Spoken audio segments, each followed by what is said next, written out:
प्रधानमंत्री नरेंद्र मोदी मुंबई के जियो convention centre में ग्लोबल फिनटेक फेस्ट GFF 2024 को संबोधित कर रहे थे, जहां प्रधानमंत्री नरेंद्र मोदी ने फिनटेक से जुड़ी कई महत्वपूर्ण बातों का जिक्र किया।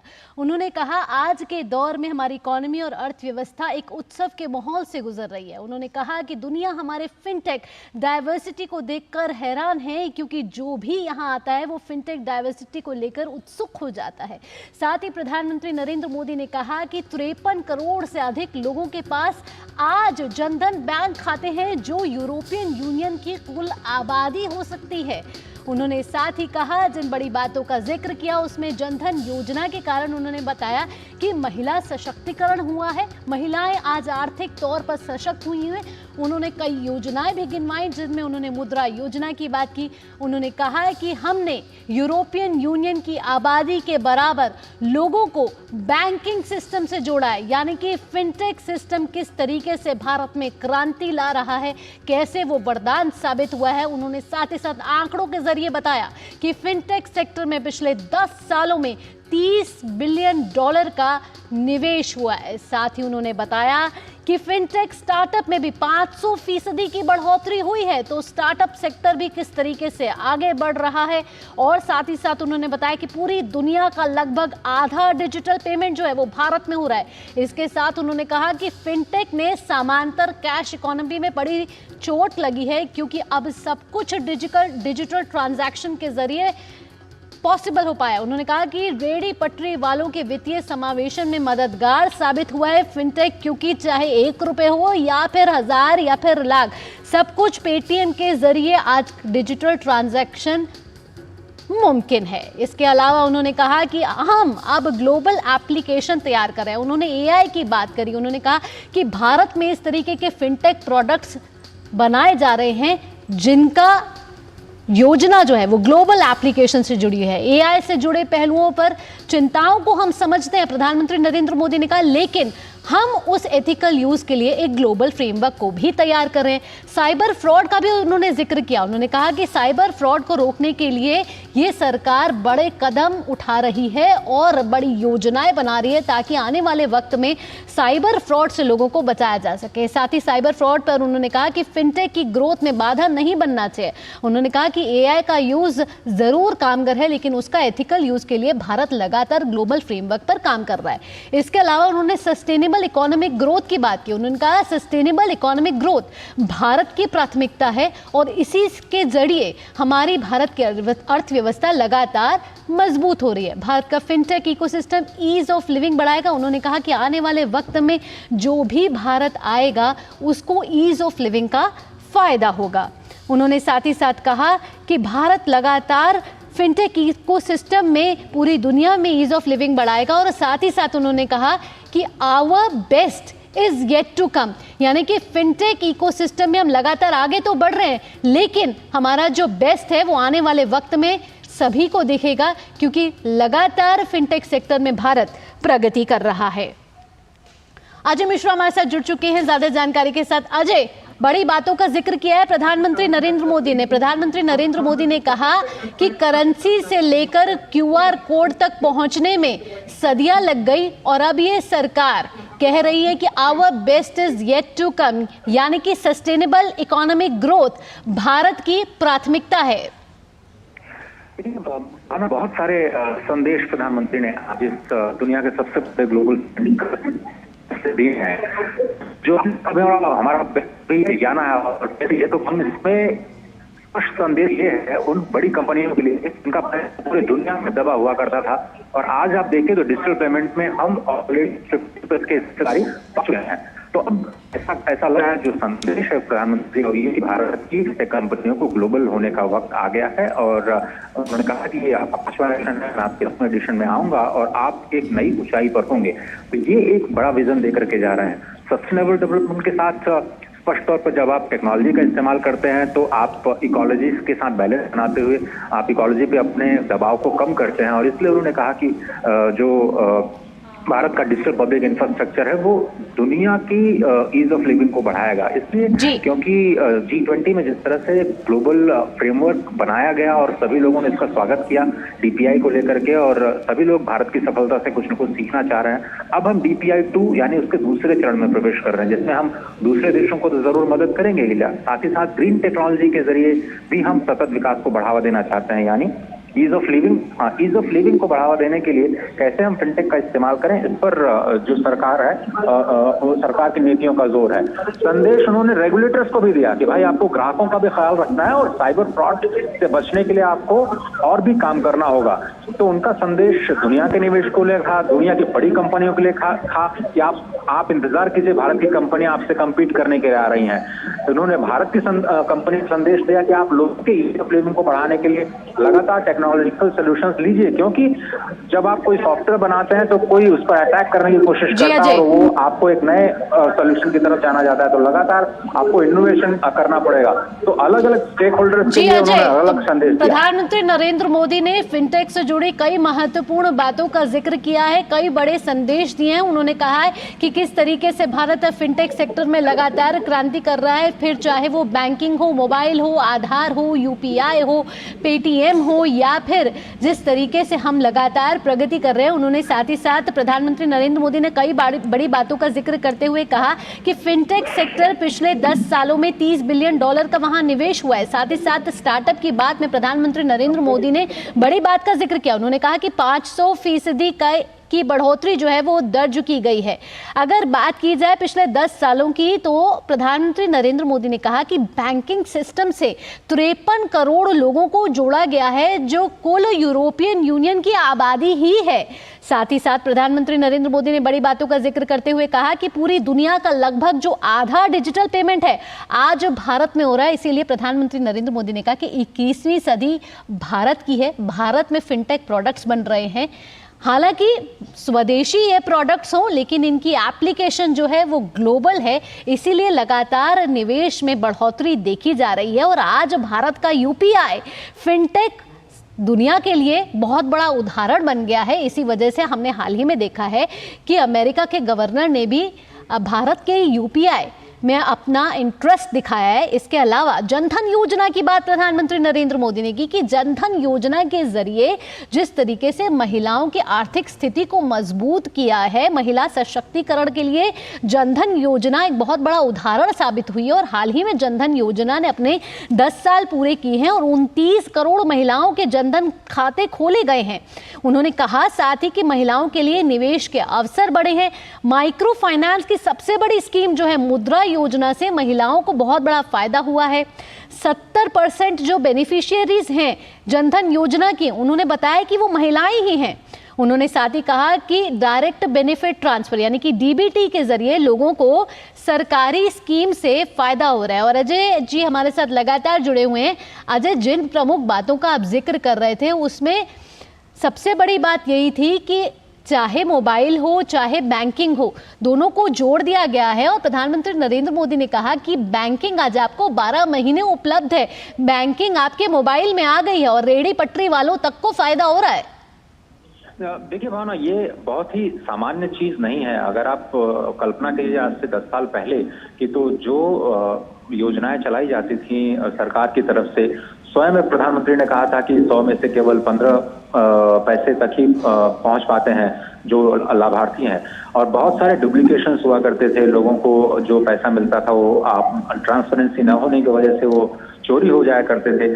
ऐसे में आप सोचिए कि एक सिस्टम का निर्माण करना, सभी को बैंकों के साथ जोड़ना। और मुझे याद आता है कि ये पहला मिशन मोड में जब ये जनधन योजना की शुरुआत की गई थी तो किसी को भरोसा नहीं था। सरकारी जो सिस्टम है वो खुद ये कह रहा था कि इससे 3 से 4 साल का वक्त लग जाएगा, लेकिन इसको मिशन मोड में जब किया गया तो इसी बैंकिंग सिस्टम ने इसको केवल 5 महीने में करके दिखाया।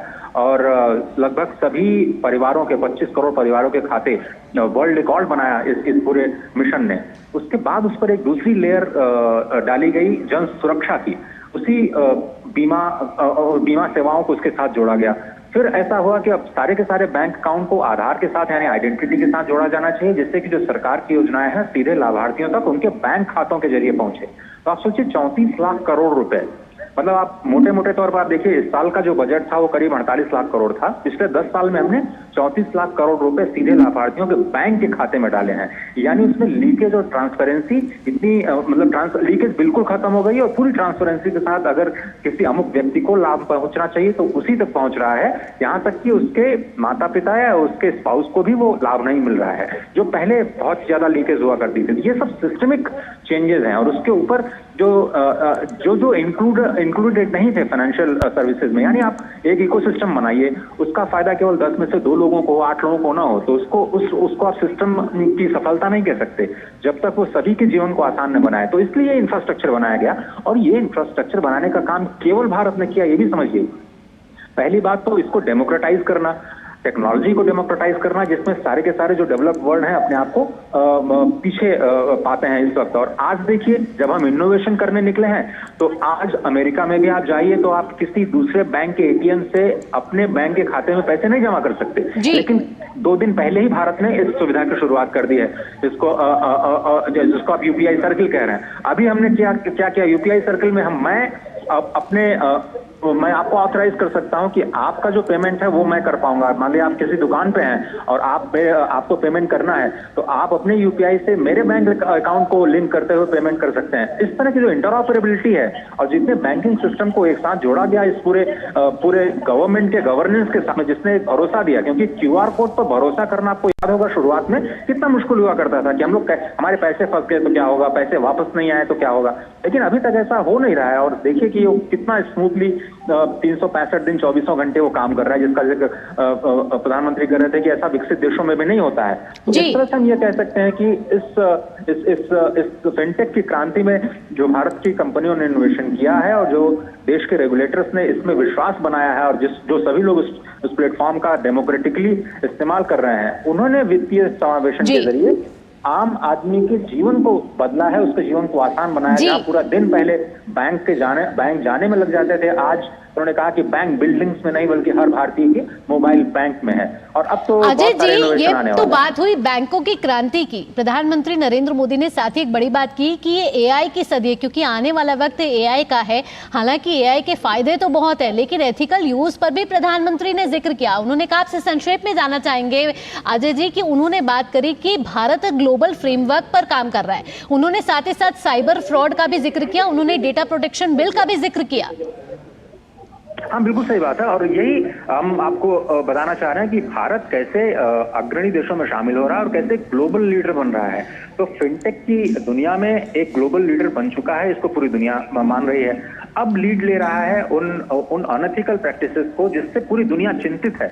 यानी आर्टिफिशियल इंटेलिजेंस के बुरे इस्तेमाल भी हो सकते हैं, उनका टेररिज्म में इस्तेमाल हो सकता है, ड्रग्स की तस्करी में, बाल अपराधों में इस्तेमाल हो सकता है, यौन शोषण के लिए इस्तेमाल हो सकता है। इस तरह की जो चीजें हैं, कैसे हम तकनीक को मानव के विकास के साथ जोड़ करके ईज ऑफ लिविंग को बढ़ावा दें, इसलिए करें। और भारत के सोल्यूशन पे पूरी दुनिया को भरोसा इसलिए होता है क्योंकि भारत ने खुद अपने देश में वित्तीय समावेशन के जरिए ये करके दिखाया है। और इसलिए भारत कह रहे हैं कि हम रिस्पॉन्सिबल एआई, जो कि इंक्लूसिव एआई इस पूरे फेस्ट का थीम भी है, और इसीलिए प्रधानमंत्री बार बार कह रहे हैं कि भारत इसमें लीड लेगा और पूरी दुनिया को ईज ऑफ लिविंग के नजरिए से और भी बेहतर सॉल्यूशंस देता हुआ नजर आएगा, और वो अपने आप में डेमोक्रेटिक होंगे, किसी एक वर्ग को फेवर करते हुए नजर नहीं आएंगे।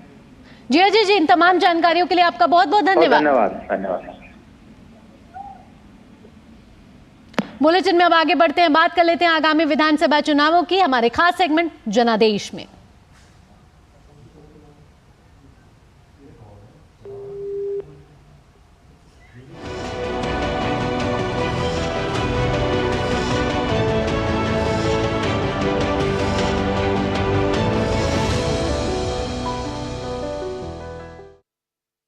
सबसे पहले बात हरियाणा चुनाव से जुड़ी हुई, जहां पहले सीएम की कुर्सी पर कलह अब तेज हो गई है।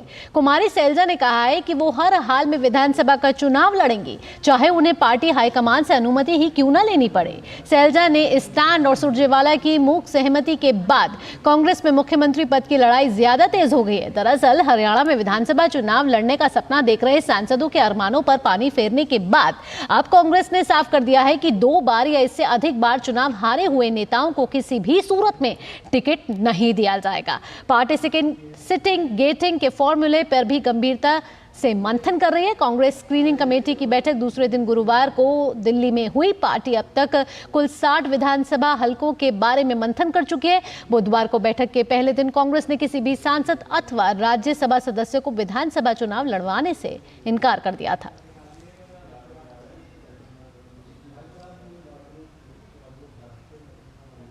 साथ ही आपको बताएं कि भाजपा के हरियाणा विधानसभा चुनावों के लिए रणनीति क्या है। बीजेपी उम्मीदवारों की पहली सूची आज या कल जारी कर सकती है। प्रधानमंत्री नरेंद्र मोदी की मौजूदगी और बीजेपी अध्यक्ष जेपी नड्डा की अध्यक्षता में हुई कांग्रेस चुनाव समिति की बैठक हरियाणा पर फोकस था। कहा जा रहा है कि हरियाणा के 50 से ज्यादा उम्मीदवारों के नामों पर मोहर लग चुकी है।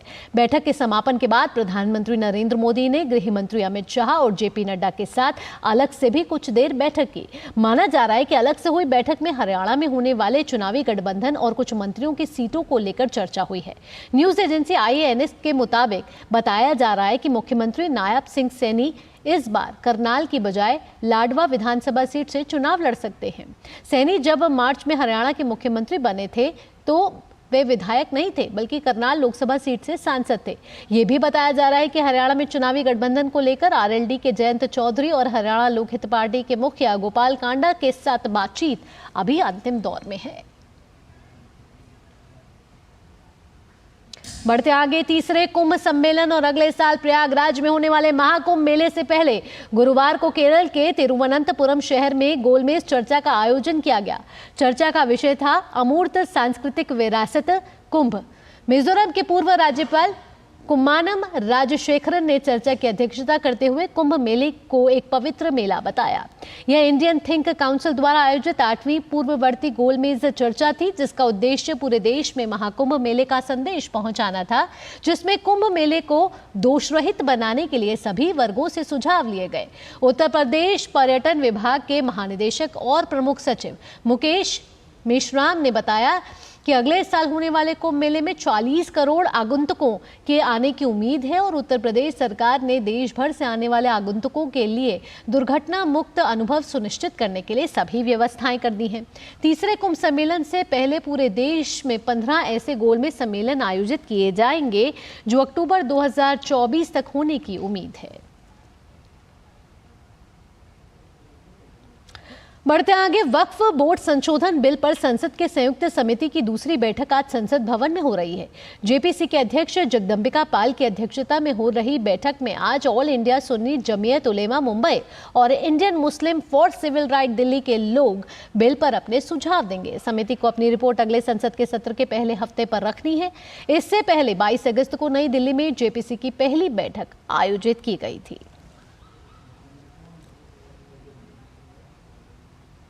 लोक जनशक्ति पार्टी रामविलास के अध्यक्ष और केंद्रीय मंत्री चिराग पासवान ने पश्चिम बंगाल की मुख्यमंत्री ममता बनर्जी के विवादास्पद बयान पर जमकर हमला बोला है और केंद्र सरकार से राज्य में राष्ट्रपति शासन लगाने की मांग की है। एक महिला मुख्यमंत्री होने के बाद आपका राज्य आज जिस तरीके से डर दहशत के साए में है, वहां पर जिस तरीके से एक महिला के साथ जितना निंदनीय उस घटना की जितनी निंदा की जाए उतना कम है। इस तरीके की घटना घटती है और आप क्या कर रही हैं? बदले में आप दोषारोपण कर रही हैं। आप दूसरे राज्यों में देख रही हैं। अपने राज्य को आप संभालिए मुख्यमंत्री ममता बनर्जी जी। आपका राज्य अगर संभला रहेगा, बाकी राज्य अपने अपने राज्यों को देखेंगे।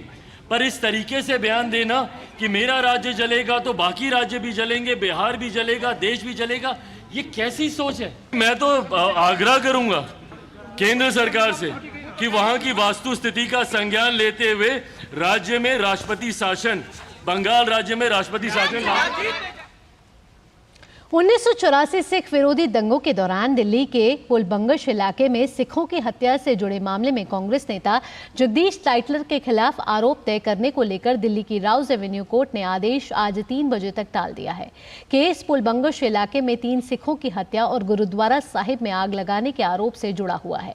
चार्जशीट के मुताबिक कांग्रेस नेता टाइटलर ने गुरुद्वारा साहिब के पास दंगाइयों को हिंसा के लिए उकसाया था। उत्तर प्रदेश के मुख्यमंत्री योगी आदित्यनाथ ने लखनऊ लोक भवन सभागार में फ्लिपकार्ट वेयरहाउस का वर्चुअल उद्घाटन किया है। आपको बता दें कि लखनऊ और वाराणसी में फ्लिपकार्ट के नए वेयरहाउस बने हैं।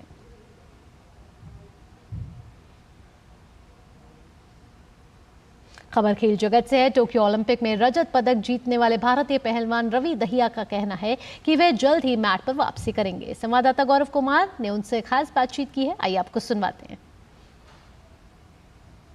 टोक्यो ओलंपिक के सिल्वर मेडलिस्ट पहलवान रवि दहिया इस वक्त किस तरह की तैयारी कर रहे हैं और क्या कुछ उनका कुश्ती को लेकर के एम है, सीधे उन्हीं से जानते हैं। रवि, भले ही हमने आपको पेरिस ओलंपिक में नहीं देखा है, लेकिन अब आपकी अगली तैयारी क्या है, क्योंकि आप टोक्यो के सिल्वर मेडलिस्ट हैं। अभी काफ़ी मैं इंजरी में हो गया था, सर्जरी भी हुई, तो अभी काफ़ी ठीक है। तो अभी डॉक्टर की बात का अभी इंतजार है कि क्योंकि फिटनेस पे काफ़ी काम है जो चल रहा है, तो डॉक्टर अब जब बोलेगा तो उसके बाद हम मैच पे आ जाएंगे। आपने जैसे आपने बताया कि इंजरी एक इशू रहा है आपके साथ, तो आपको हम कब किस प्रतियोगिता में खेलते हुए देख सकते हैं जल्द से जल्द? देखो अभी तो इंजरी अभी ठीक हुई है, तो डॉक्टर का भी इंतजार है। डॉक्टर जब बोलेगा तो जब उसके बाद ही आ पाएंगे, क्योंकि जो डॉक्टर की फाइनल कॉल होगी उसके बाद। एशियन गेम्स अब क्योंकि सबसे बड़ी प्रतियोगिता रहने वाली है 2026 में, जो कि जापान में होने वाला है, तो उसको लेकर के क्या कुछ तैयारी आपकी रहेगी? किस तरह से आप अपने आप को बिल्डअप करेंगे, क्योंकि लंबा समय हो गया है रेसलिंग को एक तरह से छोड़े हुए आपको? जी बिल्कुल, देखो काफ़ी समय है, तो काफ़ी उतार चढ़ाव आए, सर्जरी हुई, तो एक 3 लिगामेंट की एक साथ होना, तो काफ़ी समय था। जल्दबाजी भी कई चीज़ों में, तो डॉक्टर ने बोला कि कई चीज़ों में जल्दबाजी होगी, तो आपको थोड़ा फिटनेस पे काफ़ी ध्यान देना पड़ेगा। खेल से आप लगातार बने रहो तो एक अलग बात होती है, लेकिन खेल से आप दूर हो गए, तो अपने आप को मेंटली स्ट्रांग रखने के लिए क्या कुछ कर रहे हैं आप? देखो कोशिश रहती है कि जितना ज़्यादा पॉजिटिव जो बातें हैं उनसे कि वे की जाएँ। अपने अच्छे जो फ्रेंड्स हैं या जो हमारी फैमिली है या यार दोस्त है, तो उनसे बात की जाए कि ज़्यादा से ज़्यादा पॉजिटिव किस तरीके से कुछ अच्छी बुक पढ़ी जाए, किसी अच्छे खिलाड़ियों के बारे में पढ़ा जाए, तो ये मैं मानता हूँ ये एक तकनीक है। अभी इस ओलंपिक में वजन को लेकर के बहुत सारी चर्चाएं हुई, इसको लेकर के पहलवान को किस तरह से सतर्क रहना होगा? क्योंकि कोचिंग सपोर्ट स्टाफ तो है, लेकिन खुद एक पहलवान की कितनी जिम्मेदारी होती है और उसको किस तरह से अपने आप को इस समस्या से कहना चाहिए टैकल करना होगा? तो ये खिलाड़ी का एक मामला होता है, मैं मानता हूँ। और कई बार देखो बातें तो ये पहले भी होती थी, पर वह बात अब की बार उसका खिलाड़ी का वेट कम, मतलब 100 ग्राम पे अटक गया, तो वो इसलिए ज़्यादा हो गई है। तो एक खिलाड़ी का सबसे ज़्यादा एक अपना एक वो होता है, क्योंकि खिलाड़ी को देखना होता है कि आप कितना वजन कम कर रहे हो, किस तरीके से कर रहे हो। और मैं मानूंगा ये बैड लगता है, पहले कभी ऐसा हुआ नहीं, तो एक बार हो गया, पर आगे से मैं मानता हूँ ऐसे चांसेस बहुत कम आते हैं कभी कभी। तो खिलाड़ी को अपना ध्यान रखना ये सबसे पहले प्रायोरिटी है उसकी।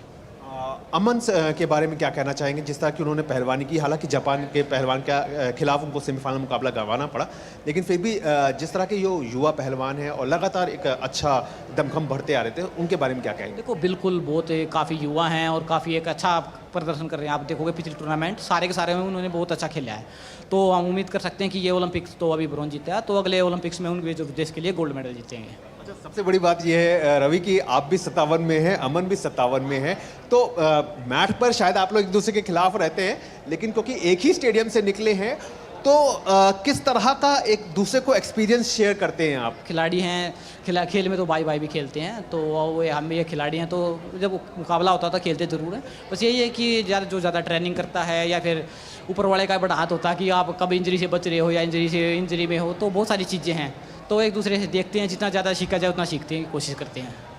रवि, हालांकि ये काफ़ी दूर की बात है, लॉस एंजलिस में कितने मेडल आएंगे कुश्ती से, लेकिन फिर भी हम आपसे ये जानना चाहेंगे कि अभी अपनी देश की जो कुश्ती जिस दिशा में चली है, बढ़ी है आगे, उसको देखते हुए अगर यही तस्वीर बनी रहती है, तो किस तरह की एक तस्वीर बनते हुए आप अभी से देखते हैं? मैं मानता हूँ कि हम ज़्यादा से ज़्यादा मेडल जीते हैं, जो आज तक जितना हमने नहीं जीते उससे हम 2 से 3 गुना जीतने की कोशिश रहेगी कि, और उम्मीद भी रहेगा कि हम उससे ज़्यादा अच्छा प्रदर्शन करेंगे। आपने हमसे बात की, बहुत बहुत शुक्रिया। तो ये है रवि दहिया, जिनका साफ तौर पर कहना है, जिन्होंने अपने बारे में भी बताया कि वो जल्द ही मैट पर वापसी करेंगे। साथ ही साथ उन्होंने लॉस एंजलिस ओलंपिक को लेकर के भी बातें कही हैं कि कुश्ती जो है वो जिस दिशा से आगे बढ़ रही है, लगातार पहलवान जो है वो आगे आ रहे हैं और नए पहलवान भी निकल रहे हैं, तो उससे लॉस एंजलिस ओलंपिक तक आते आते एक बेहतर तस्वीर जो है वो ज़रूर देखने को मिलेगी। कैमरामैन रमाकांत के साथ मैं गौरव कुमार, डीडी न्यूज़, दिल्ली। यहाँ रुक रहे एक छोटे से ब्रेक के लिए। ब्रेक के बाद खेल से जुड़ी खबरें और भी हैं, आप जुड़े रहिए डीडी न्यूज़ के साथ।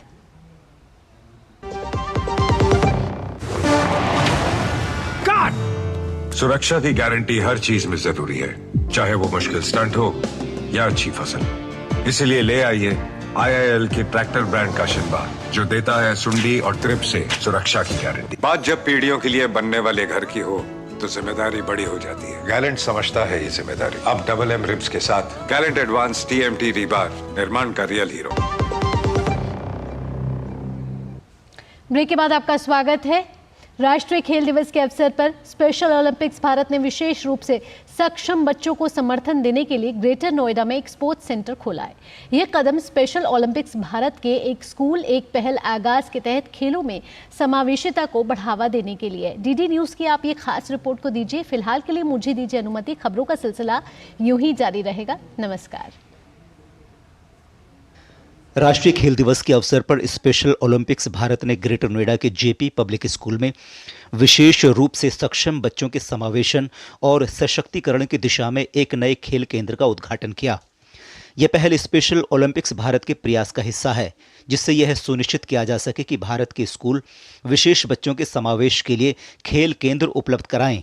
उद्घाटन समारोह में उत्तर प्रदेश सरकार के समाज कल्याण मंत्री असीम अरुण और स्पेशल ओलंपिक भारत उत्तर प्रदेश के अध्यक्ष मुकेश शुक्ला भी उपस्थित थे। The purpose of this Special Olympics Bharat Center opening in Greater Noida JP School is to bring special children on a platform where they can compete, where they can evolve as sports persons and as citizens of India. We will extend this in first phase to 10 schools of the Samaj Kalyan Vibhag, which are called Sarvodaya schools, and with the experience we will eventually extend them to all 120 schools so that there is inclusive development, there is inclusive। 4 खेलों का यहाँ पर उद्घाटन हुआ है आज। ये centre यहाँ पे लगातार चलेगा। जो भी क्षेत्र के आसपास के बच्चे रहते हैं जो स्कूल के अलावा हैं, वो यहाँ आकर सुबह और शाम अलग अलग समय पे यहाँ ट्रेनिंग ले सकते हैं। उसके बाद हमारे डिस्ट्रिक्ट गेम, स्टेट गेम में पार्टिसिपेट कर सकते हैं। इस प्रकार की ये योजना है। हमारा ये टारगेट है कि हम देश में 750 से ज़्यादा स्पोर्ट्स सेंटर खोलें। इसलिए हम चाहते हैं कि हर डिस्ट्रिक्ट तक ये सेंटर जाए, लेकिन इसकी कोई बाउंड्रीज हमने नहीं निर्धारित करी है। इसलिए ग्रेटर नोएडा, उत्तर प्रदेश और देश कहीं के भी बच्चे आ सकते हैं। इस नए खेल केंद्र का लक्ष्य इन बच्चों की अनूठी जरूरतों को पूरा करना है, जिससे उन्हें अपनी शारीरिक क्षमताओं और सामाजिक कौशल को विकसित करने के लिए एक नया मंच प्रदान किया जा सके। This is a wonderful initiative by Special Olympics Bharat, and through this thousands of children will get opportunity to get trained in different sports of their choice, totally free of cost, and our state will be able to produce children, special need children, for better opportunities, larger opportunities like special games for special children like Paralympics and all। यह आगाज special Olympics Bharat के एक school एक पहल के दृष्टिकोण के अनुरूप है, जो पूरे देश में विशेष रूप से सक्षम बच्चों के लिए एकेडमिक सिलेबस में खेल को भी शामिल करना चाहते हैं। इस पहल से दूसरे स्कूलों में भी इस मॉडल को अपनाने के लिए प्रेरित किया जा सकता है, जिससे स्पेशल ओलंपिक भारत के दृष्टिकोण और साथ ही इसके प्रभाव को भी हर जगह एक प्रेरणा के रूप में पहुंचाया जा सके। नारायण सिंह की report, DD news, greater Noida.